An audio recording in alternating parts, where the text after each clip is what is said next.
안녕하세요. 저는 삼성 리서치 시큐리티 앤 프라이버시 팀 장준원입니다. 이번 세션에서는 AICC 우승 시스템인 아틀란티스를 사용하여 만든 취약점 탐지 패치 자동화 서비스를 소개하겠습니다. 먼저 발표자를 소개하겠습니다. 저는 시큐리티 앤 프라이버시 팀에서 취약점 탐지 연구를 하고 있습니다. AICC에서는 자바 취약점 탐지를 위한 AI 에이전트를 개발했습니다. 저와 함께 발표해 주실 김도영 님도 같은 연구를 하고 있으며 AICC에서는 멀티랭 CRS에서 테슬랭 리버서 모듈을 개발하셨습니다. 이번 발표는 다음과 같이 구성됩니다. 제가 먼저 아틀란티스에 대해서 간략하게 소개를 드리고 아틀란티스를 삼성으로 가져오기까지의 내용을 말씀드리겠습니다. 이후에는 김도영 님이 아틀란티스의 쉬운 사용을 위해 개발한 AI 에이전트에 대해 말씀드리겠습니다. 먼저 아틀란티스를 가지고 서비스를 개발한다는 것이 무엇인지를 이해할 수 있도록 배경을 설명드리겠습니다. AICC의 목표는 소스코드 내 취약점을 탐지하고 패치를 생성하는 자동화 시스템을 만드는 겁니다. 이때 시스템을 CRS, 사이버 리즈닝 시스템이라 불렀는데요. 결승에 진출한 팀들은 정해진 날짜까지 시스템을 개발하여 제출했고 이후 총 10일간에 걸쳐 대회가 진행되었습니다. 시스템은 대회에서 지정한 방식에 따라 소스코드를 받고 찾은 버그와 패치를 서버로 제출했습니다. 그리고 대회의 목적에 맞게 LLM API를 사용할 수 있었습니다. 시스템이 상호작용하는 외부 요소는 이 두 개가 전부였고 인터페이스도 단순했습니다. 그래서 정해진 방식으로 소스코드를 제공하고 찾은 버그와 패치를 전달받을 서버 그리고 LLM API를 제공한다면 나머지는 시스템이 알아서 다 하기 때문에 복잡한 구조에 비해 사용은 단순한 시스템이라 볼 수 있습니다. AICC 결승에서는 널리 사용되는 오픈소스를 활용하여 문제가 출제되었습니다. 주최 측은 이 오픈소스에 임의의 취약점을 삽입하여 시스템이 이를 탐지하도록 했는데요. 그림에서 확인할 수 있듯이 출제된 오픈소스들은 코드 규모도 크고 복잡합니다. 약 10여 년 전에 진행되었던 사이버그랜 챌린지가 제한된 환경에서 동작하는 프로그램에 한정되었던 것과는 달리 이번 AICC는 실제로 다양한 서비스에서 사용하고 있는 프로젝트를 대상으로 진행했습니다. 그래서 이번 대회를 위해 개발한 시스템은 별도의 튜닝 없이 바로 대부분의 프로젝트에 돌려볼 수 있다는 장점이 있습니다. 아틀란티스는 AICC에서 우승한 팀 아틀란타의 CRS입니다. 높은 점수차로 1등을 달성한 시스템이었는데요. 저희는 AICC가 끝나고 바로 이 시스템을 활용한 서비스를 25년 10월 베타 오픈을 목표로 개발을 시작했습니다. 대회의 결과는 8월에 나왔지만 시스템을 제출한 것은 6월 말이었는데요. 제출 이후 사실상 개발이 종료되었기 때문에 아틀란티스 개발에 참여한 삼성 리서치 구성원들과 함께 바로 시작할 수 있었습니다. 시스템을 동작시키는 것 자체는 어려운 일은 아니었습니다. 아까 말씀드렸듯이 정해진 방식에 따라 코드를 제공하고 결과를 받는 서버 그리고 LLM만 제공하면 나머지는 자동으로 돌아가기 때문인데요.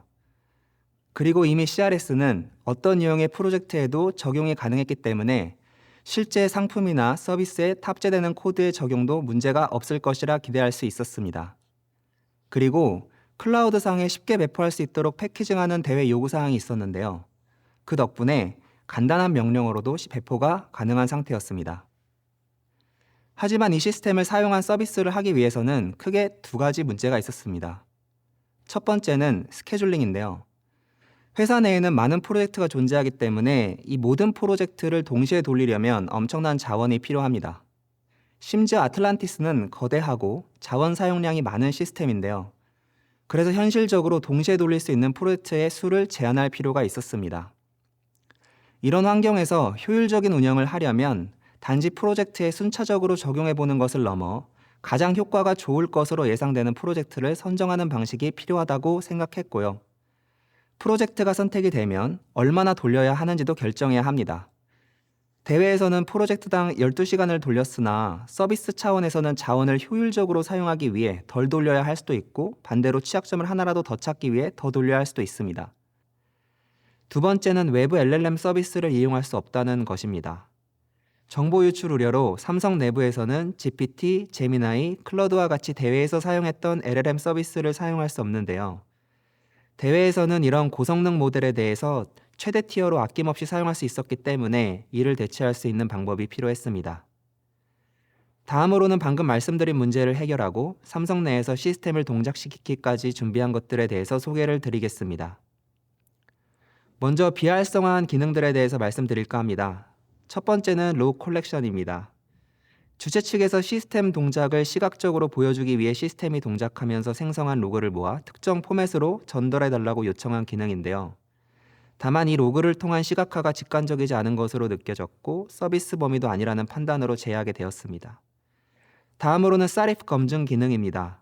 이 기능은 그림의 아틀란티스 사리프 모듈에서 담당하는데요. 사리프는 Static Analysis Results Interchangeable Format으로 다양한 정적 분석 도구의 결과를 표준화된 형식으로 나타내기 위한 JSON 기반의 파일 형식입니다. 사리프 검증이란 이 형식으로 전달된 정적 분석 도구의 결과가 참인지 거짓인지를 검증하는 기능입니다. 정적 분석은 널리 사용되는 코드 검증 방법이지만 false positive가 많다는 단점이 있습니다. AICC에서는 AI를 통해 이 문제를 해결해보자는 취지가 있었던 것으로 보이는데요. 중요한 기능이지만 이번 서비스 범위는 아니었기에 비활성화했습니다. 마지막으로 커스텀 LLM입니다. 외부 LLM 서비스가 이용 불가능했기 때문에 그 대안으로 저희는 사용 가능한 모델을 조합하여 사용해야 했고 이를 위해 충분한 그래픽 카드가 필요했습니다. 아쉽게도 커스텀 LLM을 동작시킬 수 있는 리소스를 충분히 확보하지 못해 제외하게 되었습니다. 커스텀 LLM은 패치 생성을 목적으로 오랜 기간에 걸쳐 개발한 모델입니다. 아래표 가장 아래에 소개된 에이전트인 이레이저가 바로 이 모델을 사용하여 패치를 생성하는데요. 다행히 아틀란티스에는 마션, 멀티 리트리벌과 같은 다양한 패치를 생성하는 에이전트가 구현되어 있었습니다. 그래서 하나의 에이전트를 비활성화하더라도 패치 생성 기능은 여전히 동작을 할 수 있었죠. 이제 LLM을 해결할 차례입니다. 회사 내부에서 외부 LLM 서비스를 사용할 수 없다는 점이 서비스 개발의 가장 큰 이슈였는데요. 그래서 저희는 오픈에잇 모델을 포함하여 회사 내에 이용 가능한 모델을 조합하여 사용하기로 결정했습니다. 컨텍스트 사이즈, 툴 콜링 지원 여부 등을 토대로 모델을 선정했습니다. 그런데 이렇게 모델 변경이 되면 부득이하게 시스템 안에 LLM을 사용하는 부분의 코드를 변경해야 할 수 있는데요. 거기에 모델 변경에 따라서 에러 처리 등 부가적인 코드 변화가 발생할 수 있습니다. 다행스럽게도 아틀란티스는 LLM 프록시 아키텍처로 구현되었고 프록시로 라이트 LLM을 사용했습니다. 덕분에 시스템 코드의 수정을 최소화할 수 있었습니다. 시스템이 어떤 모델을 호출하든 라이트 LLM 단에서 임의의 모델들을 호출할 수 있도록 변경했고 에러 핸들링과 같은 부가적인 것들도 라이트 LLM 단에서 처리가 가능했습니다. 다음으로는 스케줄러에 대해서 말씀드리겠습니다. 먼저 아틀란티스의 크기에 대해 설명을 드려야 하는데요. AICC 결승에서 각 팀의 CRS는 LLM에 대해서 50K, 애저에 대해서 85K 달러를 사용할 수 있었습니다. 10일간의 테스트에서 사용되는 것임을 감안하면 꽤 큰 비용이라는 것을 알 수 있습니다. 대회에서는 주어진 시간 동안 최대한 많은 버그를 찾고 패치를 생성하고 나아가서 빠른 시간에 제출하는 것을 통해 높은 점수를 받을 수 있었기 때문에 공격적인 자원 사용이 중요했는데요. 그래서 자원을 최대한 활용하는 것이 아틀란티스 전략 중 하나였습니다. 실제로 결승에서 다른 시스템에 비해 훨씬 많은 자원을 사용했습니다. 이런 시스템을 모든 프로젝트에 동시에 돌리기는 쉽지 않은데요. 삼성 내에는 적용해야 하는 프로젝트가 굉장히 많고 코드가 계속 바뀌기 때문에 한 번 돌리고 끝이 아니라 지속적으로 돌려야 하기 때문입니다. 그래서 전체 프로젝트 중 특정 프로젝트를 선택해서 돌려야 했고요. 또 너무 오랫동안 돌릴 수도 없었습니다. 이런 상황에서 자원 대비 효율적인 결과를 얻기 위해 스케줄링을 고민하지 않을 수 없었습니다.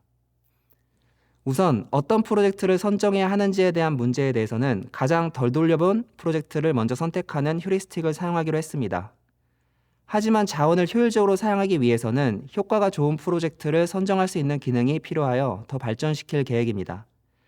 기존이랑 코드 변화가 큰 프로젝트를 선정하거나 기존 테스트에서 커버리지나 버그 측면에서 유의미한 발견이 있었던 경우에 대해 우선순위를 높이는 방식도 좋은 대안이 될 수 있다고 생각합니다. 다음으로는 얼마나 오랫동안 테스트할지에 대한 것입니다. 이 문제에 대해서는 기본적으로 지속적으로 돌린다는 철학을 가지고 구현을 했습니다. 다만 한 프로젝트를 오래 테스트할 수는 없기 때문에 프로젝트가 선택이 되면 정해진 시간, 예를 들면 3시간이나 4시간 테스트를 수행합니다. 그리고 이 프로젝트는 다시 풀로 들어가 스케줄러에 의해 다시 선택되기를 반복하는 방식입니다. 다만 이렇게 되면 테스트의 연속성을 보장할 수 없는 문제가 생길 수 있습니다. 이 문제를 해결하기 위해 시드 공유 기능을 개발했습니다.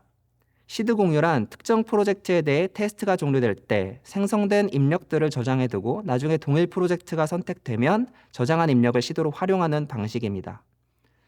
다음 테스트는 시드를 통해 기존에 달성했던 커버리지 위에서 동작이 되도록 하여 테스트 간의 상태를 유지할 수 있도록 했습니다. 스케줄러는 프로젝트 풀에 있는 프로젝트 중에 나름의 기준으로 우선순위화하여 선택합니다. 따라서 스케줄러의 동작을 위해서는 프로젝트 풀을 구성해야 합니다. 저희는 프로젝트 풀 구축을 위해 OSS 퍼즈와 같이 내부의 프로젝트 등록을 위한 레포를 만들었습니다.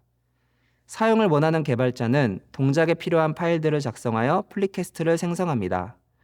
리뷰어는 플리캐스트에 대해 빌드 테스트와 매뉴얼 리뷰를 통해 테스트가 가능한지 확인하며 확인 후에 머지합니다. 이렇게 머지한 코드는 프로젝트 디렉토리 아래에 저장되어 프로젝트 풀로 사용하게 됩니다. 아틀란티스 서비스는 OSS 퍼즈 컴패터블합니다. OSS 퍼즈는 오래전부터 운영한 오픈소스 프로그램 대상 퍼징 서비스인데요. 저희와 유사한 방식으로 프로젝트를 등록합니다. 등록을 위한 내용을 간단하게 소개를 드리면 프로젝트의 레포와 커밋 넘버, 언어와 이름을 YAML 형태로 작성합니다. 그리고 도커 이미지를 생성하기 위한 도커 파일을 작성해야 합니다. 도커 이미지를 생성할 때는 아틀란티스의 베이스 이미지를 사용하여 만들고 여기 나와 있는 build.shell을 포함시켜야 합니다. build.shell은 테스트하고 싶은 코드에 대한 테스트 할레스를 빌드할 수 있도록 작성해야 합니다. 그리고 마지막은 테스트 할레스가 필요한데요. 테스트 할레스는 퍼징의 진입점으로 사용되는 프로그램으로 퍼징을 통해 테스트하고자 하는 코드의 영역을 결정하고 어떻게 테스트를 할지 결정하도록 작성된 프로그램입니다. 테스트 할레스는 테스트의 품질을 결정하는 중요한 요소로 잘 작성해야 하는데요. 퍼징에 대한 이해도가 높은 개발자분이 작성하는 게 가장 좋습니다. 이제 서비스를 수행한 결과를 보는 법에 대해서 말씀드리겠습니다. 아틀란티스의 아웃풋은 왼쪽 그림과 같이 하네스의 이름과 POV, 패치로 구성됩니다. 시스템은 진입점인 하네스를 시작점으로 코드를 분석하여 크래시를 일으킬 수 있는 입력을 찾는데요. 만약 시스템이 크래시를 일으키는 입력을 찾으면 이를 POV라 하여 대해 서버에 할리스 이름과 POV를 전달합니다. 그리고 이것에 대한 패치가 생성되면 디프 형태로 전달을 하게 됩니다. 그런데 이 결과물은 개발자분들이 버그를 이해하는 데 직관적이지 않을 수 있는데요. 이 결과물을 사용하려면 하네스의 POV를 제공해서 크래시를 재현부터 시작해야 됩니다. 아틀란티스 서비스에서는 결과물을 좀 더 직관적으로 이해할 수 있도록 웹서버를 개발했습니다. 웹페이지를 통해 좀 더 친숙한 UI로 리포트를 제공하는데요. 오른쪽 그림에서 볼 수 있는 것처럼 웹페이지는 커버리지와 LLM 사용량 그리고 크래시 발견 시 크래시 리포트들을 볼 수 있는 페이지를 제공합니다. 그리고 오른쪽 그림의 붉은색이 발견된 크래시인데 이 크래시를 누르면 상세 페이지를 확인할 수 있습니다. 크래시 상세 페이지에 포함된 정보입니다. 먼저 LLM을 사용해 요약한 크래시 분석 리포트를 확인할 수 있는데요. 그리고 스택 트레이스와 소스 코드상에서 버그가 발견된 위치를 확인할 수 있고요. 크래시를 일으킨 인풋, 즉 POV의 경우에는 아스키 형태가 가능한 경우에 아스키와 함께 헥스덤프 포맷으로 출력합니다. 크래시 리포트와 함께 생성된 패치들도 제공하고 있습니다. 디프 포맷을 익숙한 형태로 시각화했고요. 힌트를 제공하여 패치를 다시 생성하는 기능도 포함되어 있습니다. 버그의 경우에는 버그 검증 방법이 워낙 정확하기 때문에 유효성이 높지만 패치의 경우에는 대회에서 사용한 검증 방법도 아주 정확하지는 않았습니다. 그래서 생성된 패치가 리뷰 없이 바로 머지할 수 있는 품질이 아닐 수 있기 때문에 리뷰 과정을 거치는 게 중요한데요. 패치를 수정하는 경우를 대비하여 개발자분들의 코멘트를 받아 패치를 재생성하는 기능을 구현했습니다. 개발자의 코멘트는 이 패치를 생성하기 위해 쌓아놓은 컨텍스트에 추가가 되고요. 이 컨텍스트는 LLM으로 전달되어 패치를 재생성합니다. 이렇게 재생성된 패치는 그림상의 패치 2 탭을 통해 확인할 수 있습니다. 다음으로 GitHub 연동입니다. 웹사이트를 통해 버그의 경우 GitHub 이슈로 패치의 경우는 GitHub 플리캐스트로 생성할 수 있어 개발자분들이 좀 더 익숙하게 사용할 수 있습니다. 향후에는 버그 발견 시 혹은 패치 생성 시 바로 GitHub의 이슈나 플리캐스트를 생성할 수 있도록 개혁하고 있습니다. 저희는 한 달 정도 삼성에서 사용하고 있는 오픈소스에 대해 검증을 수행했습니다. 결과로는 총 30개의 오픈소스에서 116개의 크래시를 발견하였고요. OS 퍼즈를 통해 오랫동안 테스트가 되었던 하네스에서도 새로운 크래시를 발견할 수 있었습니다. 패치 생성의 경우에는 모든 버그 유형과 프로젝트에 대해서 패치가 생성된 것은 확인할 수 있었는데요. 생성된 패치가 유효한지 확인하기 위해 앞으로의 개발자의 리뷰를 받을 생각입니다. 안녕하세요. 지금부터는 아틀란티스의 쉬운 사용을 위해 개발한 AI 에이전트에 대해 말씀드리겠습니다. AICC 우승작을 회사에 도입한 이후 그 다음으로 해야 할 일은 실제 프로덕션 환경에서 제대로 활용하는 것입니다. 원래 대회에서는 CRS가 사람 개입 없이 자동으로 취약점을 찾고 패치를 제출했습니다. 그래서 도입만 하면 모든 것이 자동으로 돌아갈 것처럼 보이지만 실제로는 그렇지 않습니다. 대회와 달리 취약점이 숨어있는 문제가 자동으로 주어지지 않기 때문입니다. 따라서 프로젝트 선정, 하네스 작성, 빌드 검증을 모두 직접 해야 합니다. 또한 각 프로젝트의 세부 맥락은 담당 개발자가 가장 잘 알고 있습니다. 게다가 등록이 성공할지 불확실한 단계에서 민감한 코드를 팀 외부에 공유하는 것은 부담입니다. 그래서 각 개발자가 로컬 환경에서 먼저 시험해보게 하는 것이 이상적일 수 있습니다. 하지만 그러려면 개발자가 OSS 퍼즈의 구조와 실행 방식을 이해하고 사내 환경에도 맞춰야 합니다. 여기서 문제는 바쁜 일정 속에서 새로운 보안 도구 도입이 우선순위에서 밀리기 쉽다는 점입니다. 시작하기 어렵다면 결국 사용하지 않게 됩니다. 따라서 많은 프로젝트를 등록하려면 AI가 반복적이고 까다로운 부분을 도와줘야 합니다. OSS 퍼즈 프로젝트를 개선하기 위해 AI를 활용하려는 노력은 이미 있었습니다. 대표적으로 구글의 OSS 퍼즈 젠과 AICC의 셰일파가 있습니다. 두 도구 모두 빌드가 성공할 때까지 AI가 반복해서 수정하고 제시도 한다는 점은 같습니다. 하지만 목표와 접근 방식은 다릅니다. 먼저 OSS 퍼즈 젠을 보시면 커버리지 증대에 초점을 맞추고 있습니다. 퍼즈 인트로스펙터를 활용해서 로우 레벨 인터널 API를 찾아내고 코드 커버리지를 최대화합니다. 또한 여러 LLM 벤더 SDK를 지원해서 유연하게 사용할 수 있습니다. 반면에 셰르파는 보안 연구와 취약점 찾기에 집중합니다. 공격 가능성이 높은 버그를 찾기 위해 하이 레벨 퍼블릭 API를 우선적으로 타겟팅합니다. 다만 LLM은 코덱스 CLI로 고정되어 있습니다. 이 중에서 OSS 퍼즈 젠은 새로운 프로젝트를 완전히 자동으로 등록하는 실험적인 엔드-투-엔드 기능을 개발하고 있습니다. 5월 블로그 글에 따르면 225개의 C++ 프로젝트 중 88개가 밸리드한 빌드 스크립트 생성에 성공했다고 합니다. 하지만 아직 실패하는 경우가 있어서 저희 팀은 이런 부분을 보완하는 데 집중했습니다. 구체적으로 3가지 경우입니다. 첫째, 자동화가 실패했을 때 저희 팀이 직접 점검하는 경우. 둘째, 개발자의 도메인 지식이 필요할 때 협업하는 경우. 셋째, 개발자가 처음부터 직접 등록해보고 싶은 경우입니다. 이런 휴먼 인 더 루프 시나리오에는 4가지가 필요했습니다. 첫째, IDE 기반이어야 합니다. 개발자가 AI의 작업 과정을 실시간으로 모니터링하고 자연어로 방향을 조정할 수 있어야 합니다. 둘째, 높은 보급력이 필요합니다. 이미 많은 개발자가 사용하고 있는 도구여야 채택이 쉽습니다. 셋째, 내부 LLM 사용이 필요합니다. 보안상 내부 코드를 외부 API로 보낼 수 없기 때문입니다. 넷째, 강력한 코딩 에이전트 기능이 필요합니다. 파일 읽기와 쓰기, 배시 명령 실행 등 OSS 퍼즈 온보딩 작업을 실제로 수행할 수 있어야 합니다. 다행히 AICC 직후에 사내 클라인 IDE 익스텐션이 도입되었고 강력한 전용 내부 LLM도 함께 도입되었습니다. 클라인은 휴먼 인 더 룹 접근을 지향하는 콜라보레이티브 코딩 에이전트로 앞서 말씀드린 4가지 요구사항을 모두 만족했습니다. 그렇다면 클라인 같은 범용 코딩 에이전트가 실제로 어떻게 이런 프로젝트 등록 작업을 수행할 수 있을까요? 이 질문에 답하려면 먼저 OSS 버전이 정확히 무엇을 하는지 자세히 살펴봐야 합니다.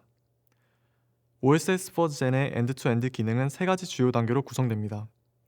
첫째, 빌드 스크립트를 생성합니다. 둘째, 퍼징 하네스를 생성합니다. 셋째, 이들을 OSS 퍼즈 프로젝트로 병합합니다. 이 중에서 첫 번째 단계인 빌드 스크립트 생성에 집중해서 살펴보겠습니다. 빌드 스크립트 생성 알고리즘을 보겠습니다. 먼저 초기 프롬프트를 준비하고 LLM과의 채팅을 시작합니다. LLM이 응답을 생성하면 parse LLM 리스폰스 함수가 출력을 파싱합니다. 만약 LLM이 빌드 도커 환경 탐색을 요청했다면 execute commands가 실행되고 빌드 스크립트를 제출했다면 build and run further가 테스트를 수행합니다. 빌드가 성공하면 결과를 반환하고 종료합니다. 그렇지 않다면 prepare next prompt가 실행 결과를 기반으로 다음 프롬프트를 구성하고 이 과정을 반복합니다. 그렇다면 코딩 에이전트가 이 알고리즘을 수행할 수 있을까요? 슬라이드를 보시면 동일한 코드에 로봇 이모지를 표시했습니다. 이 부분들이 사실 코딩 에이전트가 기본적으로 수행할 수 있는 부분입니다. 구체적으로 프롬프트 준비, LLM 채팅, 응답 파싱, 명령 실행, 다음 프롬프트 구성, 루프 제어 같은 것들이 모두 코딩 에이전트의 기본 기능입니다. Build and Run Further는 어떨까요? OSS 퍼즈가 제공하는 헬퍼 스크립트를 명령 실행 툴로 호출하면 됩니다. 결론적으로 이 알고리즘의 대부분이 코딩 에이전트가 기본적으로 할 수 있는 일입니다. 나머지는 기존 헬퍼 스크립트를 호출하는 것뿐이죠. 그렇다면 저희가 할 일은 무엇일까요? 바로 OSS 퍼즈 온보딩 과정 전체를 자연어 워크플로우로 작성하는 것입니다. 워크플로우를 작성하면 코딩 에이전트가 해석해서 알아서 실행해 줄 것입니다.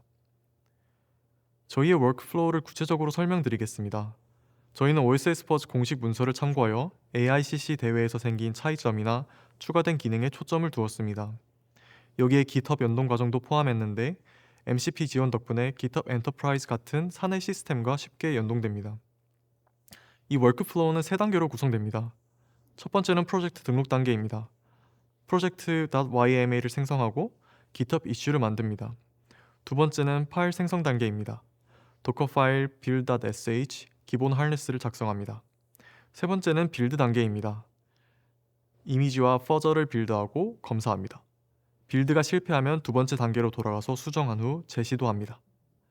추가적으로 사람도 필요시 워크플로우를 직접 읽을 수 있도록 에이전트 전용 세부 지시사항은 접어놓아서 기본적으로 안 보이게 했습니다. 하지만 이런 준비에도 불구하고 워크플로우 기반 접근 방식에는 실전에서 중요한 도전 과제가 있었습니다. OSS 퍼즈 젠처럼 코드로 작성되었다면 실행 흐름을 명확히 보장할 수 있습니다. 하지만 저희는 자연어 워크플로우를 LLM이 해석하고 스스로 다음 행동을 결정합니다. 이것은 유연성과 빠른 개발의 원천이지만 동시에 불확실성의 원천이기도 합니다. 구체적으로 어떤 문제들이 있었을까요? 3가지 주요 문제입니다. 첫째, 워크플로우를 끝까지 실행하지 못하고 중간에 멈춥니다. 둘째, 부적절한 툴콜로 시스템을 불안정하게 만듭니다.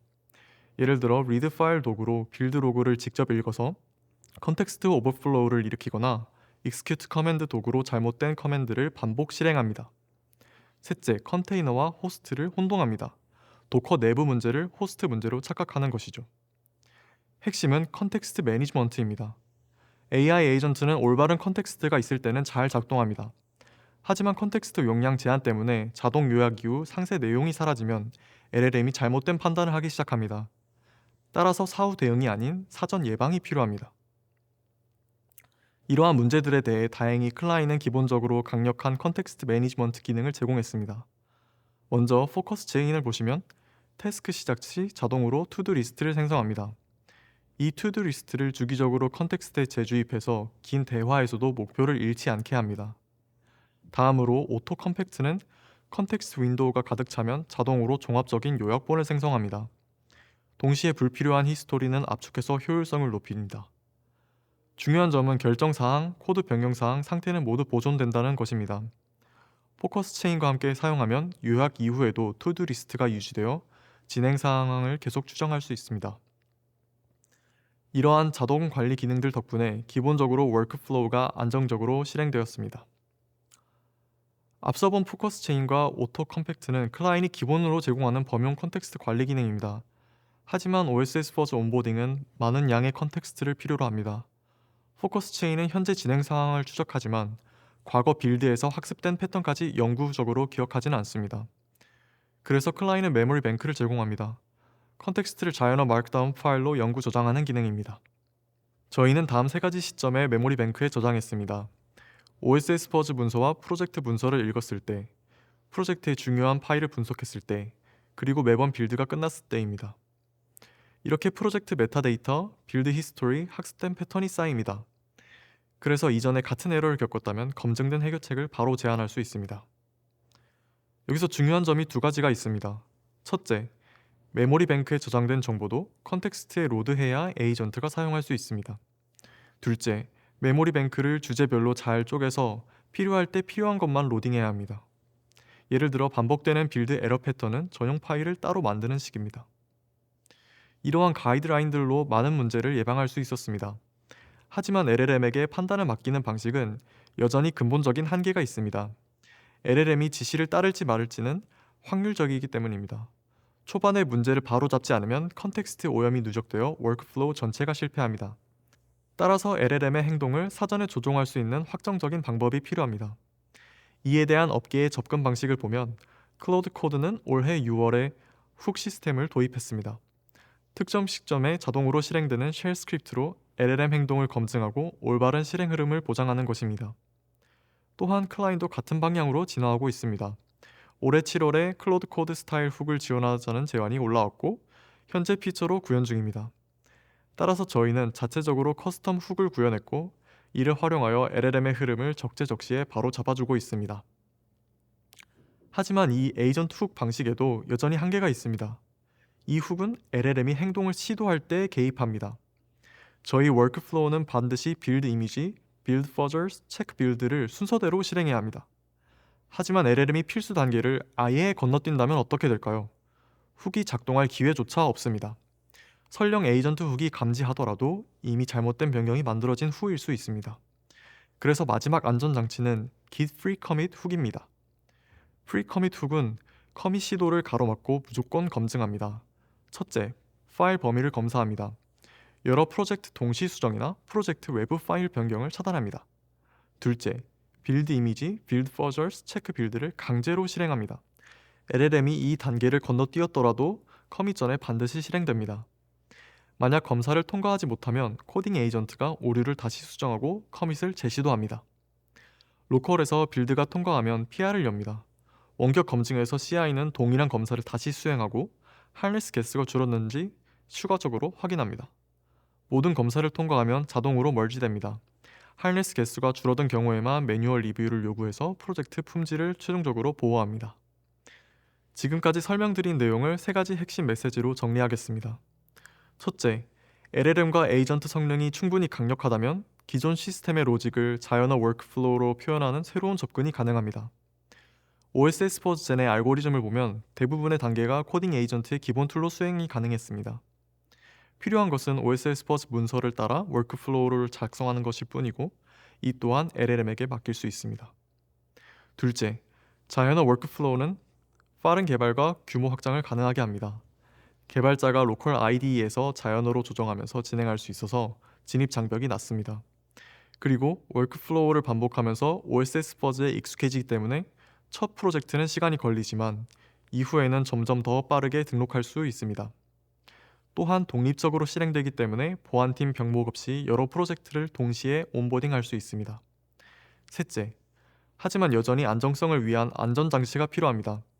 LLM 에이전트가 자율 실행되면서 발생하는 컨텍스트 매니지먼트 문제를 해결하기 위해 메모리 뱅크, 워크플로우 가이드라인, 에이전트 훅, 프리커밋 훅 같은 여러 단계의 안전장치가 필요했습니다. 자연어 워크플로우의 유연성과 코드 기반 안전장치의 연결성을 결합하는 하이브리드 접근이 현실적입니다. 이제 앞으로의 계획을 말씀드리겠습니다. 먼저 하르네스 오토 제너레이터입니다. OSS 퍼즈젠과 쉐일파에서 영감을 받아서 AI가 초안 하르네스를 자동으로 만들고 개발자는 검증에만 집중하도록 하겠습니다. LLM 환경이 빠르게 변화하기 때문에 구현 방식은 고정하지 않고 최신 기술과 환경에 맞춰 유연하게 조정해 나갈 것입니다. 마지막으로 지원하는 언어 확장입니다. AICC에서 대상 언어가 C, C++, 자바로 고정되었기 때문에 현재는 이 언어만 지원하고 있지만 추후에 러스트, 코틀린, C# 등을 추가 지원해서 더 많은 프로젝트에 적용이 가능하도록 하겠습니다. 저희는 이러한 노력들처럼 계속 꼭 필요한 보안 기술을 쉽게 사용할 수 있도록 만들겠습니다. 감사합니다.